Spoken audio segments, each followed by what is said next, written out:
আমাদের এখানে রয়েছে সিনিয়র ফুটবলার, ঝিনাইদহ জেলার সাবেক ক্যাপ্টেন এবং বর্তমান সময়ে রানিং প্লেয়ার আমাদের ঝিনাইদহ জেলার ফুটবল টিমের।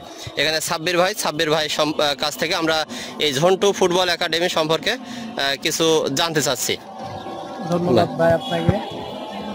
আসলে আমাদের ঝিনাইদহ ফুটবল সম্পর্কে বলতে গেলে আসলে আমাদের ঝিনাইদহ ফুটবল খুলনা বিভাগের ভিতরে অনেকটা এগিয়ে।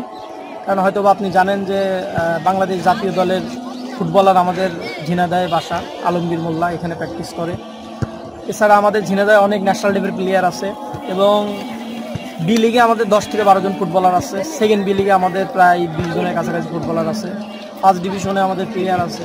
এক কথায় বলতে গেলে ঝিনাইদহ মানেই ফুটবল, মানে ঝিনাইদহ ফুটবলের একটা আর কি মেরুদণ্ড বলা যায় এখন, যে প্রতি বছরই ঝিনাইদহ থেকে কিছু না কিছু প্লেয়ার ঢাকা লিগে খেলে এবং ভালো কিছু দেয়।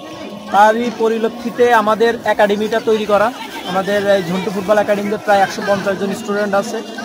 আমাদের ঝন্টু ফুটবল একাডেমির জুনিয়র যে ব্যাচ 6 থেকে 10 বছরের, এখানে আছে প্রায় 40 জনের মতো।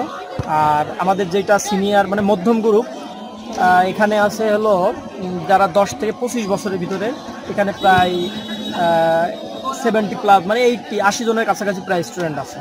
এছাড়া আমাদের এর থেকে একটু বড় ব্যাচ আছে, ওখানে আমাদের প্রায় 40 জন প্লেয়ার আছে। এক কথায় বলতে গেলে আমাদের মাঠে প্রায় 300-350 স্টুডেন্ট আছে।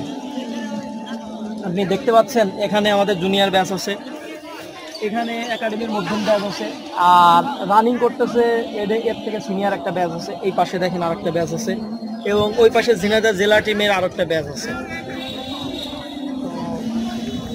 মোট কথা আমাদের ঝন্টু ফুটবল একাডেমির আসলে আমাদের টার্গেটটা অনেক ভালো আছে। আমরা চাই আমাদের পরবর্তী ব্যাচ আর কি, পরবর্তী এদের থেকে ভালো ফুটবলার তৈরি করার ইচ্ছা আমাদের, যারা এদের থেকে এরা একদিন বাংলাদেশ জাতীয় দলের রেস লেভেল, এবং আমাদের আশা এরা জাতীয় দলের হয়ে খেলবে এবং ঝিনাইদহ জেলার মুখ উজ্জ্বল করবে।